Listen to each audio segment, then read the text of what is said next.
Ambati silks Kanchipuram sari store now in Vijayawada. Exclusive పట్టు saris, సల్వాస్ and lehengas. నమస్తే రమ్మగారు. నమస్తే జయ. రమ్మగారు, మనకి ఆంజనేయ స్వామి అనగానే సింధూరం గుర్తొస్తుంది.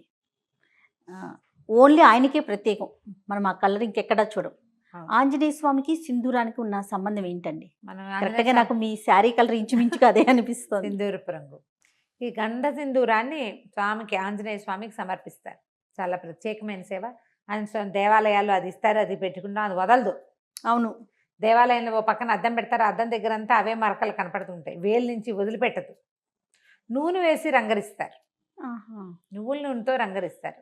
దీనికి పురాతన కాలం అంటే మనకు తెలిసి మన తాతల నాటి నుంచి కూడా ఆంజనేయ స్వామికి సింధూరానికి ఏమైనా సంబంధం ఉంది. ముందు కాలంలో ఏం చేసేవారో తెలియజేయ. అసలు ద్వాపర యుగంలో ఆంజనేయ స్వామికి ఏదైనా పూజ చేశారు అనే పాయింట్లు కూడా మనం వినాం. మహాభారతమే కదా మనకి ద్వాపర యుగంలో ప్రమాణం. మహాభారతంలో కానీ భాగవతంలో కానీ ఆంజనేయ స్వామిని పూజించిన ప్రస్తావన రాదు. ఒకే ఒకసారి ఎక్కడొస్తుంది, ఈయన సౌగంధికాపహరణం కోసం వెళ్తాడు భీముడు. అప్పుడు ఆయనకి ఆ గంధమాదన పర్వతం మీద ఈ ఆంజనేయ స్వామి కనిపిస్తారు. అప్పుడు ఈయన వీళ్ళిద్దరూ ప్రార్థిస్తే అప్పుడు ఆయన ఆంజనేయ స్వామి ఏమన్నాడు, ఆయన భీముడి ప్రార్థనను అనుసరించి వచ్చి మీ రథం మీద కేతనంగా ఉంటాను అని చెప్పాడు. అర్జునుడి రథానికి జెండాగా ఉన్నాడు. జెండాపై కపిరాజు పద్యాలే ఉన్నాయి. అవును, ఆ కపిరాజు యుద్ధంలోనే కాకుండా వీళ్ళు మన విరాట పర్వంలో అర్జునుడు బృహన్నల వేషం నుంచి అర్జునుడి రూపంలోకి వస్తాడు కదా, అప్పుడు వచ్చి బృహత్ కపి వచ్చి కూర్చున్నాడు రథం మీద అని చెప్తారు మహాభారతంలో. కపి వచ్చేసాడట, ఆంజనేయ స్వామి వచ్చి యుద్ధం అనగానే అర్జునుడి రథం మీద ఉండాలి, వచ్చి కూర్చున్నాడు అని చెప్తారు. అవి తప్ప ఆంజనేయ స్వామి సేవాకాలాలు మనం అసలు చూడం. కానీ మనకి కలియుగంలో మన ముందు తాత ముత్తాతల నాటి నుంచి ఆంజనేయ స్వామిని సేవించడం ఉంది. కాలక్రమంగా రకరకాల కథలు వెలుగులోకి వచ్చాయి. పరాశర సంహితలో ఒక ప్రత్యేకమైన కథనని చెప్తారు ఆంజనేయ స్వామి సింధూరము కాంబినేషన్ మీద. ఎందుకు వీళ్ళిద్దరికీ ఈ సంబంధం ఉంది అని. మన రావణ వధ అనంతరం పట్టాభిషేకం జరిగింది సీతారాములతో పాటు. ఆంజనేయ స్వామి కూడా వీళ్ళంతా వచ్చారు. ఓకే, ఆంజనేయ స్వామి, సుగ్రీవుడు, తార, అంగదుడు, రుమ వాళ్ళే కాకుండా మళ్ళీ విభీషణుడు, జాంబవంతుడు అంతా కూడా శ్రీరామ పట్టాభిషేకం చూడడానికి ఇక్కడికి అయోధ్యకి తరలి వచ్చారు. చాలా కాలం ఆంజనేయ స్వామి సీతారాముల సేవలోనే ఉన్నాడట. అయితే ఒకనాడు ఆయన వచ్చేసరికల్లా సీతాదేవి సింధూరం పెట్టుకుంటాం, బొట్టు పెట్టుకుంటుంది. అప్పుడు పాపిట్లో బొట్టు, సీమంతంలో బొట్టు పెట్టుకోవటం మన విధానం కదా. అంటే ఇప్పుడు మనం రామాయణ కథ అంతా నార్త్ ఇండియా కథగా మనం చెప్పుకుంటాం. వాళ్ళకి పాపిట సింధూరం చాలా ముఖ్యం ఆ ప్రాంతం వారికి. బొట్టు పెట్టుకుంటుంటే ఈయన అడిగాడు, అమ్మా ఈ సింధూరం ఎందుకు పెట్టుకుంటున్నావు నువ్వు అని అడిగితే సీతాదేవి చెప్పిందట, రాముడు అత్యంత ప్రీతిపాత్రుడుగా ఉంటాడు, ఈ బొట్టే రాముని యొక్క ప్రీతి, ఆయనకి ఇష్టం. రాముడు ఎక్కువ కాలం, చాలా కాలం చల్లగా ఉండటానికి ఈ బొట్టు పెట్టుకుంటేనే ఆయనకి మంచిది. రాముని ప్రేమ, దానికి కారణం ఈ బొట్టు అని చెప్పింది. ఈయన ఆలోచించుకున్నాడు, ఈవిడ ఒక్క చిటికెడు బొట్టు పెట్టుకుంటేనే ఈవిడ తప్పిపోతే రాముడు ఎంత దుఃఖపడ్డాడు. ధీరోదాత్తుడైన వాడు, మామూలు వాడు కాదు, మహావీరుడు, ప్రపంచంలో ఉన్న వీరులందరినీ తోసిరాజనగలిగిన వాడు.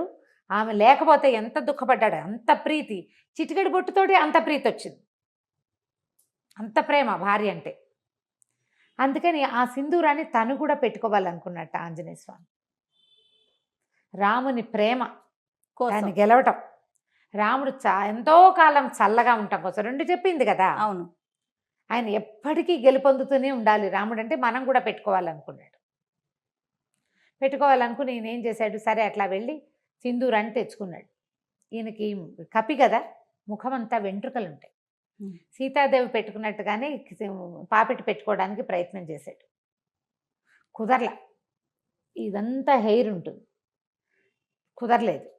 సరే ఏమనుకున్నాడు, ఎట్లా రాలిపోతుంది ఇది, ఆవిడ పెట్టుకుంటే ఉందే, నేను పెట్టుకుంటే ఎందుకు లేదు, రాలకుండా ఉండాలంటే ఏం చేయాలని నువ్వుల నూనె కలిపాడట. అందులో కలిపిన తర్వాత ముఖం మీద పెట్టుకున్నాడు, నుదుటి మీద పెట్టుకున్నాక ఆయనకు అనిపించింది, ఒక్క చిటికెడు ధరిస్తేనే సీతాదేవి అంటే ఆయనకు పంచప్రాణాలు కదా, శరీరం అంతా ధరిస్తే రాముడికి ఇంకా ప్రీతిపాత్రుడిని అవుతాను నేను అనిపించింది. మొత్తం సింధూరాన్ని ఒళ్ళంతా అలదుకున్నాడట. ఆ స్వరూపంతో రాముడికి కనపడడానికి సభాస్థలికి వెళ్ళేసరికి అందరూ నవ్వారు చూస్తే వాళ్ళంతా. సభలో ఎంతమంది ఉన్నారు, అయోధ్యాపుర వాసులంతా ఉంటారు, ఇంకా సామంతులు వాళ్ళు వీళ్ళు చాలా మంది ఉన్నారు, ఈయన సంబంధించిన వాళ్ళు కూడా, ఆంజనేయుడికి సంబంధించిన జనం కూడా చాలా మంది ఉన్నారు.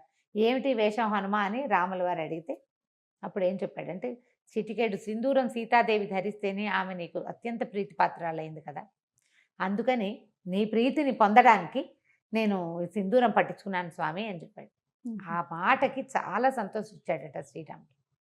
ఎవరైతే ఆంజనేయుడికి సింధూరం పెడతాడో వాడు నాకు అత్యంత ప్రీతిపాత్రుడు. ఏ ఇంట్లో ఆంజనేయుడికి సింధూరాన్ని ఇస్తారో వాళ్ళ ఇంట్లో నేను ఉంటాను. రాముడు మనతోటి ఉంటే ఏమిటి తక్కువేమి మనకు, రాముడు ఒక్కడుండు వరకు అన్నారు త్యాగరాజు. ఆయన ఉంటే ఏమీ తక్కువ లేదు, అన్నీ ఉన్నట్టే, సర్వం ఉన్నట్టే, భగవంతుడు మనతోటి ఉండటం. దాంతో అప్పటి నుంచి ఆంజనేయ స్వామికి సింధూరం ఇవ్వటం ఒక పద్ధతిగా మారింది.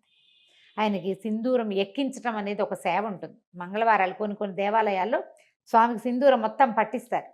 ఏవైనా ఆర్థిక సమస్యల్లో ఉన్నవాళ్ళు ఒక తెలియని కారణాలతోటి ఇబ్బంది పడతారు. అంతా వ్యాపారం నడుస్తుంటుంది, ఏవో ఇబ్బందులు వస్తాయి, పిల్లలు పెళ్ళిళ్ళు కుదురుతాయి, ఏవో ప్రాబ్లమ్స్ వస్తాయి, అన్నీ బాగానే ఉంటుంది, ఏమిటో ఇబ్బంది, తెలియని కారణాలు ఉంటాయి వాటికి.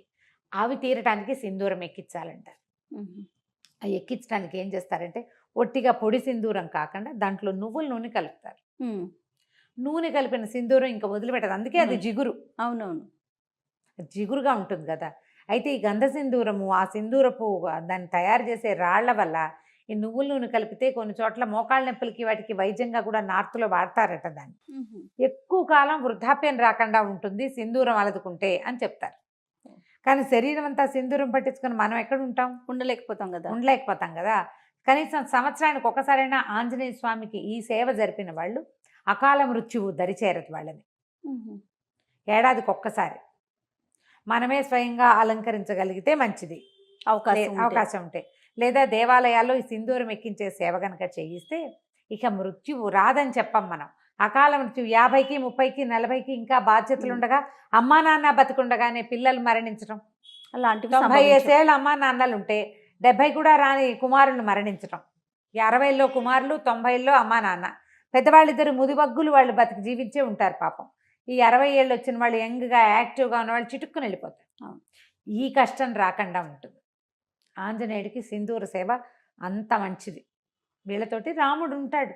మామూలుగా మనం ఏం చెప్తాం, సహస్రనామాలకు తుల్యమైంది రామనామం. అదే కదా, శ్రీరామ రామ రామేతి రమే రామే మనోరమే సహస్రనామ తత్తుల్యం రామనామ వరానని. ఒక్క రాముడు అనే నామమే 1000 నామాలకి సరిపోతుంది. అలాంటి రాముడు మన పక్కన ఉంటాడు. అందుకని ఆంజనేయ స్వామికి ఈ సింధూరం ఎక్కించడం ఒక పద్ధతిగా మారింది. మనం ఇటీవల కాలం మనకు దగ్గరలో కూడా ఆంజనేయ స్వామికి ఏముంది, ఆయన ప్రతి వీధికి సందుకి దేవాలయాలు ఉంటాయి. అవును, ఫలానా చోటే సింధూరం ఎక్కించాలి అని పెట్టుకోకుండా ఎక్కడ కుదిరితే అక్కడ తమలపాకులతో సేవ చేయించడం. తమలపాకులు ఆకుపూజ చేస్తారు కదా, ఆయన ప్రీతి. తర్వాత ఈ సింధూర సేవ ఇది కనుక చేయిస్తే చాలా విశేషమైన ఫలితం లభిస్తుంది. తప్పకుండా. నమస్తే. నమస్తే.